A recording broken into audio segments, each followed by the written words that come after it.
ശ്രീ സായി സച്ചരിതം ഹേമത് പാന്ത്. വിവർത്തനം സായിദാസ്. അധ്യായം 39. ഗീതാശ്ലോകം. ശ്രീ മഹാഗണപതിക്ക് വന്ദനം. സരസ്വതീ ദേവിക്കും ശ്രീ ഗുരു മഹാരാജനും പരദേവതയ്ക്കും ശ്രീ സീതാരാമചന്ദ്രനും വന്ദനം. പരമ്പൊരുളാം സദ്ഗുരു ശ്രീ സായീശ്വരൻ്റെ തൃപ്പാദങ്ങളിൽ പ്രേമഭക്തിപൂർവ്വം അടിയൻ്റെ പ്രണാമം. ഷിർദി ധന്യ, ദ്വാരകാമായി ധന്യ ധന്യ. ഷിർദിവാസികൾ അതീവ ധന്യർ. കാരണം സച്ചിദാനന്ദ രൂപം മാനവരൂപം പൂണ്ട് അവിടം തൻ്റെ ലീലാകേന്ദ്രമാക്കിയില്ലേ? തൻ്റെ പവിത്ര സാന്നിധ്യം കൊണ്ട് ഷിർദി പരിപൂരിതമാക്കിയില്ലേ? അത് കാണാനും കേൾക്കാനും കഴിഞ്ഞ ഷിർദിവാസികളുടെ മഹാഭാഗ്യം, അവരുടെ സുഹൃതം എത്രയെന്ന് വർണ്ണിക്കാൻ ആർക്കാകും? ആ ഗ്രാമത്തിലെ കുലാങ്കനകൾ മഹാസുഹൃതികൾ, പുണ്യശാലിനികൾ. അവരുടെ ഉറച്ച ഭക്തിയും വിശ്വാസവും മാതൃകാപരം. അവർക്കെല്ലാം സായിമയമായിരുന്നു. കുളിക്കുമ്പോഴും കളിക്കുമ്പോഴും അടുക്കളയിലും അങ്ങാടിയും അവർ സായി സ്മരണയും സായി നാമസങ്കീർത്തനങ്ങളുമായി ആനന്ദിച്ചു. അവർ ഭക്തിസമ്പർദ്ദകങ്ങളായ കീർത്തനങ്ങൾ പാടി. അത് പാടുമ്പോൾ അവർ അനുഭവിച്ച ആനന്ദം അവർണ്ണനീയം. കേൾക്കുന്നവർ അനുഭവിച്ച മനഃശാന്തി അവാച്യം. സായിക്ക് അവതരിക്കാതിരിക്കാനാകുമോ? നമ്മുടെ അവസ്ഥ ആലോചിച്ച് നോക്കൂ. നാം മന്ദബുദ്ധികൾ, മന്ദഭാഗ്യർ, ദരിദ്രർ, നിസ്സാരന്മാർ, ജന്മം മുതലേ ആധ്യാത്മിക വാസന ശോഷിച്ചവർ. പക്ഷേ വിശ്വസ്തരും കപടതയില്ലാത്തവരും. ഇങ്ങനെയുള്ളവരെ സായിക്കല്ലാതെ മറ്റാർക്ക് ഉന്നതിയിലേക്ക് നയിക്കാനാകും? അതുകൊണ്ട് അവിടുന്ന് അവതരിച്ചു ഈ സുന്ദരമായ സായി രൂപത്തിൽ. അവിടത്തേക്ക് ആദ്യം മുതലേ ഒന്നും വേണ്ടായിരുന്നു. ശ്രുതിയിൽ കാണപ്പെട്ട കാലം മുതൽ അവിടുന്ന് പകൽ സമയം മൗനിയായി അലഞ്ഞു നടക്കുന്നത് കാണാം. ഭയം എന്തെന്ന് അറിയാത്തതുകൊണ്ട് രാത്രി എവിടെയും കിടക്കും. ആദ്യകാലം തലചായ്ച്ചിരുന്നത് ഗ്രാമീണർ ചവറുകൂനയായി ഉപയോഗിച്ച ഓടയിൽ. തൻ്റെ ഭാഗ്യഹീനരായ സന്താനങ്ങളെ സംസാരസാഗരം കടത്തിവിടാൻ അവിടുന്ന് അത്ഭുത ലീലകളാടി. പിന്നീട് ഇത്തരമൊരു ജീവിതകഥയാകുന്ന നൗകയും നമുക്ക് സമ്മാനിച്ചു. ഈ കഥയാകുന്ന നൗകയിൽ കയറിയാൽ ഒരുവന് സംസാരക്കടൽ ക്ലേശരഹിതമായി കടന്നു പോകാം. സായീശ്വരൻ്റെ കഥകൾ എണ്ണിയാലൊടുങ്ങാത്തവ, പറഞ്ഞാൽ തീരാത്തവ, കേട്ടാൽ മതിവരാത്തവ. സായിനാഥൻ എനിക്ക് പ്രചോദനമേകി എന്നിലൂടെ എഴുതിക്കുന്ന ഈ ലീലാമൃത ഗുരു പരമഭക്തനായ നാനാ സാഹേബ് ചന്ദോർക്കറിനെ നിമിത്തമാക്കി അവിടുന്ന് ആടിയ രസകരമായൊരു ലീല പറയാം. ഒരു ദിവസം മസ്ജിദിൽ സായീശ്വരൻ്റെ തൃപ്പാദം തലോടിക്കൊണ്ടിരിക്കുകയാണ് ചന്ദോർക്കർ. ചന്ദോർക്കർ നല്ല വേദാന്ത പരിജ്ഞാനമുള്ളയാൾ. ഗീതാ വ്യാഖ്യാന സഹിതം പഠിച്ചിട്ടുണ്ട്. അതിൻ്റെ തെല്ല അഭിമാനവുമുണ്ട്. സായിയുടെ പാദം തലോടവേ നാനാ ഗീതാശ്ലോകം കൂടി മെല്ലെ ചൊല്ലുന്നുണ്ട്. അത് അവ്യക്തമായി കേൾക്കാം. ബാബ വളരെ സരളമായി തിരക്കി, നാനാ, എന്താ നീ പെറുപെറുക്കുന്നത്? ഞാനും കൂടി കേൾക്കട്ടെ, ഉറക്കെ ചൊല്ലൂ. നാന ഉടൻ തന്നെ ഒരു ഗീതാശ്ലോകം ചൊല്ലി. തദ്വിദ്ധി പ്രണിപാതേന പരിപ്രശ്നേന സേവയാ ഉപദേശ്യന്തി തേ ജ്ഞാനം ജ്ഞാനിനസ്തത്വദർശിന. ആരാണോ ഗുരുവിനെ ആശ്രയിച്ച് നമസ്കരിച്ച് അവിടുത്തെ സേവിച്ച് ആത്മജ്ഞാനത്തിനായി ഗുരുവിനോട് സംശയങ്ങൾ ചോദിക്കുന്നത്, തത്വദർശികളായ ആ ജ്ഞാനികൾ അവർക്ക് ആത്മജ്ഞാനം ഉപദേശിക്കും. ഇങ്ങനെയാണ് ബാബ ഞാൻ ഈ ശ്ലോകത്തിൻ്റെ അർത്ഥം മനസ്സിലാക്കിയിട്ടുള്ളത്. മാത്രമല്ല ശങ്കരാചാര്യർ, ആനന്ദഗിരി, ശ്രീധർ തുടങ്ങിയ മഹത്തുക്കളും ഏതാണ്ട് ഇതേ രീതിയിലാണ് അർത്ഥം നിശ്ചയിച്ചിട്ടുള്ളത്. നാന, നീ പറഞ്ഞ അർത്ഥം ഏതാണ്ട് ശരിയായി. പക്ഷേ എനിക്ക് കേൾക്കേണ്ടത് വ്യക്തമായ യഥാർത്ഥമായ അർത്ഥമാണ്. നാന പിൻവാങ്ങി. അപ്പോൾ സായി ഗീതയുടെ താൽപ്പര്യം അനന്യമായ രീതിയിൽ വിവരിച്ചു. നാന, നീ പറഞ്ഞത് സത്യം അറിഞ്ഞ ജ്ഞാനികൾ നിനക്ക് ആ ജ്ഞാനം ഉപദേശിക്കുമെന്നല്ലേ? ശ്ലോകത്തിൽ ജ്ഞാനം എന്ന പദം മുറിക്കാതെ അജ്ഞാനം എന്ന പദം മുറിക്കുക. അപ്പോൾ യഥാർത്ഥാർത്ഥം കിട്ടും. അതായത് ജ്ഞാനികൾ നിനക്ക് അജ്ഞാനം എന്തെന്ന് ഉപദേശിച്ചു തരും. ബാബയുടെ അനർഗളമായ വാഗ്ദോരണി കേട്ട് എല്ലാവരും വിസ്മയഭരിതരായി. സർവജ്ഞനായ സായീശ്വരൻ തുടർന്നു. ജ്ഞാനം എന്താണെന്ന് ഒരുവനും ഒരു കാലത്തും വിവരിക്കാനാവില്ല. അത് വാക്കുകൾക്ക് അതീതമാണ്. പക്ഷേ അജ്ഞാനമാകട്ടെ വാക്കുകൾക്ക് വിധേയവുമാണ്. ജ്ഞാനം എല്ലാവരിലുമുണ്ട്. പക്ഷേ അതിനെ അജ്ഞാനം വന്ന് മൂടിയിരിക്കുന്നു. ഗർഭസ്ഥ ശിശുവിനെ മറുവിള്ള വലയം ചെയ്ത് കിടക്കും പോലെ, കണ്ണാടിയിൽ അഴുക്കുപുരണ്ട് അതിൻ്റെ തിളക്കം നഷ്ടപ്പെടുത്തിയ പോലെ, ചാരം പൊതിഞ്ഞ് കനൽ മറഞ്ഞു കിടക്കുന്നത് പോലെ അജ്ഞാനം കൊണ്ട് ജ്ഞാനം മൂടപ്പെട്ട് കിടക്കുന്നു. മറ്റൊരു ഉദാഹരണം പറയാം. വെള്ളത്തിൽ പായൽ മൂടിക്കിടക്കുന്നത് കണ്ടിട്ടില്ലേ? പായൽ മാറ്റുന്ന വിവേകിക്ക് ജലം ലഭിക്കും. അതുപോലെ അജ്ഞാനം അകറ്റിയാൽ ജ്ഞാനം ലഭിക്കും. സൂര്യനെയും ചന്ദ്രനെയും ഗ്രഹണം ബാധിക്കുന്നത് കാണാം. പക്ഷേ ഗ്രഹണമുണ്ടായതുകൊണ്ട് ചന്ദ്രനോ സൂര്യനോ എന്തെങ്കിലും കുഴപ്പമോ കുറവോ ഉണ്ടായോ? അത് പണ്ടേ പോലെ തന്നെ ഇപ്പോഴും. അതുപോലെ അജ്ഞാനം വന്ന് മൂടിയാലും ജ്ഞാനത്തിന് ഒന്നും സംഭവിക്കുന്നില്ല. ജീവിതത്തിലെ സമസ്ത ദുഃഖങ്ങൾക്കും കാരണം അജ്ഞാനമാണ്. ഗുരുകൃപയാൽ ജ്ഞാനം വെളിപ്പെടുമ്പോൾ എല്ലാ ക്ലേശങ്ങളും അകലും. ഈശ്വരനും ഭക്തനും രണ്ടെന്ന് നനയ്ക്കുന്നതും അജ്ഞാനം കൊണ്ട് തന്നെ. ഇരുളിൽ കയറി കിടക്കുന്നത് കണ്ടാൽ പാമ്പെന്ന് തോന്നും. വെളിച്ചം വരുമ്പോൾ അത് കയറ് തന്നെ എന്നറിയുന്നു. അതുവരെ ഉണ്ടായിരുന്ന പാമ്പ് മറിയുകയും ചെയ്യും. ഇല്ലാത്ത ഉണ്ടെന്ന് തോന്നിപ്പിക്കുന്ന തോന്നിപ്പിച്ചതാണ് അജ്ഞാനം അല്ലെങ്കിൽ മായ. ഈ മായയെ അകറ്റാൻ വേണ്ടത് ഈശ്വരഭക്തിയാണ്. കാരണം ബ്രഹ്മദേവൻ കൂടി മായയിൽപ്പെട്ട് ഉഴലുന്നു. മായ ഭയങ്കരിയാണെന്ന് എല്ലാവരും പറയുന്നു. പക്ഷേ ഉത്തമ ഭക്തനെ മായ സ്പർശിക്കുക പോലുമില്ല. അതുകൊണ്ട് എല്ലാ അഹങ്കാരവും വെടിഞ്ഞ് ഗുരുവിൽ തൃപ്പാദത്തിൽ അഭയം തേടുക. അപ്പോൾ ഗുരുകൃപയാൽ മായയിൽ പെടാതെ നിനക്ക് രക്ഷപ്പെടാനാകും. അതിന് നാം തന്നെ മുൻകൈ എടുക്കണം. മനസ്സിനെ ബുദ്ധിയുടെ കീഴിൽ കൊണ്ടുവരണം. ഇന്ദ്രിയങ്ങൾ വിഷയവസ്തുക്കളുടെ പുറകെ പായാൻ വെമ്പുന്നു. അതുകൊണ്ടുണ്ടാകുന്നത് ശക്തിക്ഷയവും പതനഭീതിയും. വിഷയങ്ങളിൽ നിന്നും എന്ത് ആനന്ദം ലഭിച്ചാലും അതൊടുവിൽ ദുഃഖവും ദുരിതവുമായി തീരും. വേടൻ്റെ പാട്ടിൽ മയങ്ങി നിന്നതുകൊണ്ടാണ് മാൻ അസ്ത്രത്തിന് ലക്ഷ്യമായത്. പിടിയാനയുടെ സ്പർശസുഖം കൊതിച്ച് മുന്നോട്ട് പോയതുകൊണ്ടാണ് കാട്ടിലെ കൊമ്പൻ വാരിക്കുഴിയിൽ വീണത്.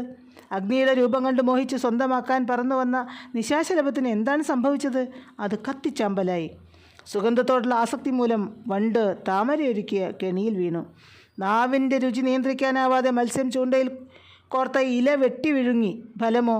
ഇതാണ് ഇന്ദ്രിയങ്ങളുടെ പുറകെ പോയാലത്തെ ഗതി. പക്ഷിമൃഗാദികളിൽ ഓരോ ഇന്ദ്രിയങ്ങളെ ശക്തമായിട്ടുള്ളൂ. മനുഷ്യനിലാകട്ടെ 5 ഇന്ദ്രിയങ്ങളും പ്രബലം. ഇവയുടെ പിടിയിൽപ്പെട്ടാൽ പിന്നത്തെ കഥ എന്തു പറയാൻ? വിഷയങ്ങളുടെ കുടുക്കിൽ നിന്നും ഇന്ദ്രിയങ്ങളെ രക്ഷിക്കാനൊരു മാർഗമുണ്ട്. ഹൃദയത്തിൽ ശ്രീഗുരുവിനെ ധ്യാനിക്കുക. കാതുകൾ സായിചരിതം കേൾക്കട്ടെ. മനസ്സ് ഹരിരൂപം കാണട്ടെ. നാവിൽ ഹരിനാമം നൃത്തമാടട്ടെ. ശ്രീഹരിപാദങ്ങളിൽ അർപ്പിക്കപ്പെട്ട പുഷ്പത്തിൻ്റെ ഗന്ധം നാസിക സ്വീകരിക്കട്ടെ. മിഴികൾ ഭഗവത് രൂപം കണ്ട് ആനന്ദിക്കട്ടെ. പാണികൾ ശ്രീഹരിയെ കൂപ്പാനായി കൂമ്പട്ടെ. പാദങ്ങൾ ഭഗവത് പ്രതിഷ്ഠത്തിനായി നീങ്ങട്ടെ. ഇങ്ങനെ പഞ്ചേന്ദ്രിയങ്ങളും ഭഗവാന് അഭിമുഖമായി തീരുമ്പോൾ അജ്ഞാനമകലും. പിന്നെ ശേഷിക്കുന്നത് ശുദ്ധജ്ഞാനം മാത്രം. ഈ ജ്ഞാനത്തിലേക്കുള്ള വഴി തെളിച്ചു തരാനായി ശ്രീഗുരുവിനെ വിനയാനിതനായി സ്വീകരിക്കണം. അപ്പോൾ അവിടുന്ന് കൃപയാലേ നിനക്ക് തത്വം ഉപദേശിക്കും. ഇതാണ് നാനാ ശ്രീകൃഷ്ണൻ പറഞ്ഞതിൻ്റെ പൊരുൾ. ബാബയുടെ വാണികൾ കേട്ട് നാന പുളകിതനായി. തന്നെ നിമിത്തമാക്കി സായീശ്വരൻ ചൊരിഞ്ഞ അമൃതവചനങ്ങൾ സ്മരിച്ച് ആനന്ദത്താൽ മിഴികൾ നിറഞ്ഞു. അദ്ദേഹം സായീശ്വരൻ്റെ തൃപ്പാദത്തിൽ വീണ്ടും വീണ്ടും പ്രണമിച്ച് തൊഴുകൈകളോട് പ്രാർത്ഥിച്ചു. ബാബ, എന്നിൽ അജ്ഞാനം നീക്കണമേ. എന്നിൽ അഹന്ത ഇല്ലാതാക്കി വിദ്യ പകരണേ. എന്നിൽ അനുഗ്രഹം ചൊരിഞ്ഞാലും പ്രഭാഷണത്തേക്കാൾ എന്നിൽ അജ്ഞാനം ദയിപ്പിച്ചു കളയാൻ അവിടുത്തെ അനുഗ്രഹത്തിന് കഴിയും. അതാണ് പ്രഭു അടിയന് വേണ്ടത്. ഇങ്ങനെ നാനയോട് എന്ന വിധം നമുക്കായി സായി ഗീത ഉപദേശിച്ചു. ഗീത ശാസ്ത്രമാണ്, അതായത് ഈശ്വരൻ്റെ അരുളപ്പാടുകൾ. അത് നിത്യസത്യമാണ്. ഒരിക്കലും ഗീതാവചനങ്ങളെ നിസ്സാരമായി കാണരുത്. 2 തരക്കാർക്ക് ഗീത പഠിക്കേണ്ട ആവശ്യമില്ല. 1 വിഷയങ്ങളോട് ഏറെ ആസക്തിയുള്ളവർക്ക്. 2 ആത്മസാക്ഷാത്കാരം നേടിയവർക്ക്. എനിക്കെൻ്റെ വാസനകളെ കീഴടക്കാനാകുന്നില്ല എന്നെനിക്ക് മുക്തനാക്കാൻ കഴിയും. ഇങ്ങനെ ആത്മാർത്ഥമായി ആഗ്രഹിക്കുന്ന ഒരുവിന് വേണ്ടിയാണ് ഗീതയും മറ്റു ശാസ്ത്രങ്ങളും. അങ്ങനെയുള്ള ഒരു ഭക്തന് അനായാസം ജ്ഞാനത്തിൻ്റെ വഴി തെളിച്ചു കൊടുക്കാൻ ഈശ്വരന് കഴിയും. ഭക്തന് വേണ്ടി അവൻ്റെ ദുരിതങ്ങൾ അവിടുന്ന് ഏറ്റെടുക്കും. ഈശ്വരൻ്റെ പദ്ധതികൾ അത്യന്തം നിഗൂഢവും വിസ്മയജനകവുമാണ്. അവിടുത്തെ സങ്കല്പം മെല്ലെ, അതേസമയം ചിട്ടയായി, ക്രമമായി, അതീവ ശക്തിയോടെ മുന്നേറുന്നതും പൂർത്തീകരിക്കുന്നതും മാറുമെന്ന് നോക്കിയാൽ നമുക്ക് മനസ്സിലാക്കാൻ കഴിയും. അവിടുന്ന് ഒരിക്കലും തൻ്റെ സങ്കല്പം എന്തെന്ന് വെളിപ്പെടുത്താറില്ല, സൂചിപ്പിക്കുക പോലുമില്ല. പലപ്പോഴും അതിൻ്റെ എല്ലാം തുടക്കം തികച്ചും തെറ്റായ ധാരണകൾ സൃഷ്ടിച്ചു കൊണ്ടുമായിരിക്കും. നമുക്കായി നിരാകാര നിർഗുണ സ്വരൂപം സാകാരം പൂണ്ടതാണ് സായി രൂപം. അവതാരം തൻ്റെ ലക്ഷ്യം പൂർത്തീകരിച്ചാൽ ശരീരം ത്യജിച്ച് നിർഗുണഭാവത്തിലേക്ക് ലയിക്കുകയും ചെയ്യുന്നു. നമ്മുടെ ജന്മവും ജീവിതവും അവരിൽ നിന്നും തികച്ചും വ്യത്യസ്തം. ഭാര്യയും മകളും മാതാപിതാക്കളും ഇവിടം വിട്ടു പോകുമ്പോഴും നമ്മിൽ വിവേകമോ വൈരാഗ്യമോ ഉദിക്കുന്നില്ല. നമുക്ക് മരണമില്ലെന്ന ഭാവത്തിൽ പിന്നെയും നാം ജീവിക്കാൻ തത്രപ്പെടുന്നു. സായീശ്വരനെ പോലുള്ള അവതാരങ്ങൾ തങ്ങളുടെ അന്ത്യവേളയെക്കുറിച്ച് പൂർണ്ണജ്ഞാനമുള്ളവരാണ്. ഭക്തന്മാർക്ക് വേണ്ടി അവർ ശരീരത്തെ ക്ലേശിപ്പിക്കുന്നു. നിർവ്വാണശേഷവും ഭക്തരക്ഷണത്തിനും ഉന്നമനത്തിനുമായി തങ്ങളുടെ നിർവ്വാണ സ്ഥലം ഉപയോഗപ്പെടുത്തുന്നു. ചില മഹാഗുരുക്കന്മാർ തങ്ങളുടെ ശരീരം ത്യജിക്കുന്നതിന് മുമ്പേ സമാധി നിർമ്മിക്കുന്നു. പിന്നീട് ഭൗതിക ശരീരം അവിടെ തന്നെ അടക്കം ചെയ്യുന്നു.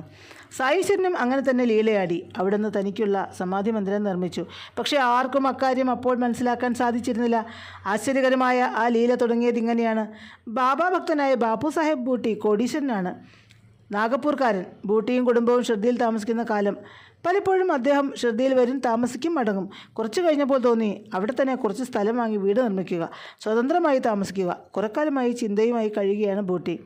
ഒരിക്കൽ ഷിർദിയിൽ ദീക്ഷിത് വാഡയിൽ ബൂട്ടി ഉറങ്ങുന്ന സമയം ശ്യാമയും അപ്പോൾ അവിടെ ഉറങ്ങുന്നുണ്ട്. ബൂട്ടി ഒരു സ്വപ്നം കണ്ടു. സ്വപ്നത്തിൽ സായിനാഥൻ വന്നരുളി, നിൻ്റെ ആഗ്രഹം പോലെ സത്രം നിർമ്മിക്കുക, അതിലൊരു ക്ഷേത്രവും വേണം. ഉടൻ തന്നെ ബാപ്പു സാഹിബ് ബൂട്ടി ഞെട്ടി ഉണർന്നു. സ്വപ്നം വീണ്ടും ഓർക്കാൻ ശ്രമിച്ചു. അപ്പോഴാണ് ശ്യാമയുടെ മെല്ലെയുള്ള ഏങ്ങലടി കേൾക്കുന്നത്. ബൂട്ടി കാരണം തിരക്കി. ശ്യാമ പറഞ്ഞു, എനിക്ക് സായി ദർശനമുണ്ടായി. സത്രവും ക്ഷേത്രവും അവിടെ ഉണ്ടാവട്ടെ. എല്ലാവരുടെയും ആഗ്രഹങ്ങൾ ഞാൻ നിറവേറ്റാം. എന്ന് സ്പഷ്ടമായി ബാബ എന്നോട് അരുളി. അവിടുത്തെ പ്രേമാർദ്രമായ വാക്കുകൾ എൻ്റെ കാതുകളിൽ ഇപ്പോഴും മുഴങ്ങുന്നു. അവിടുത്തെ പ്രേമത്തെക്കുറിച്ച് ഓർത്തപ്പോൾ ശ്യാമയ്ക്ക് നിയന്ത്രിക്കാനായില്ല. വിങ്ങി പൊട്ടിപ്പോയി. ശ്യാമയുടെ സ്വപ്നദർശനത്തെക്കുറിച്ച് കേട്ടപ്പോൾ ബൂട്ടി വല്ലാതായി. ഇരുവരുടെയും സ്വപ്നം സമാനമായതിനാൽ അത് സായിശ്വരൻ്റെ നിശ്ചയം തന്നെ എന്ന് വ്യക്തമായി. ധനികനായ ബൂട്ടി സത്രം നിർമ്മിക്കാൻ തീരുമാനിച്ചു.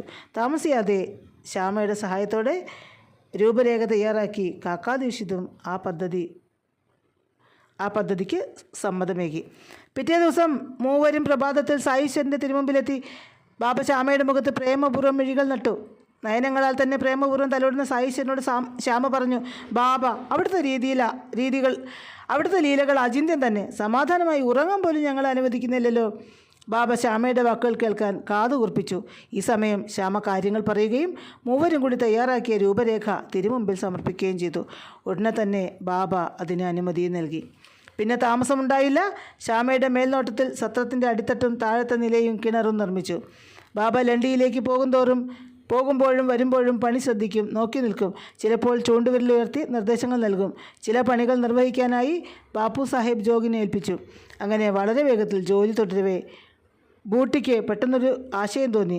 ഒരു മുരളീധര വിഗ്രഹം പ്രതിഷ്ഠിക്കുക. എന്തു ചെയ്യാനും അതിന് ബാബയുടെ അംഗീകാരം വാങ്ങണം. ഇതാണ് ഏതു കാര്യത്തിലും ബൂട്ടിയുടെ നിയമം. ബൂട്ടി തൻ്റെ ആഗ്രഹം ശ്യാമയുമായി ആലോചിച്ചു. ബാബ അതുവഴി പോയപ്പോൾ ശ്യാമ ബൂട്ടിയുടെ ആഗ്രഹം അറിയിച്ചു. ഭക്തൻ്റെ ആഗ്രഹം അറിഞ്ഞ ഉടൻ ബാബ സന്തോഷത്തോടെ അരുളി, നന്നായി, ക്ഷേത്രം തയ്യാറാകട്ടെ. പണി പൂർത്തിയാകാറായി കഴിഞ്ഞാൽ ഞാൻ തന്നെ അവിടെ താമസിക്കാൻ വരും. പിന്നെ നമുക്ക് മാത്രമേ അത് ഉപയോഗിക്കാനാവൂ.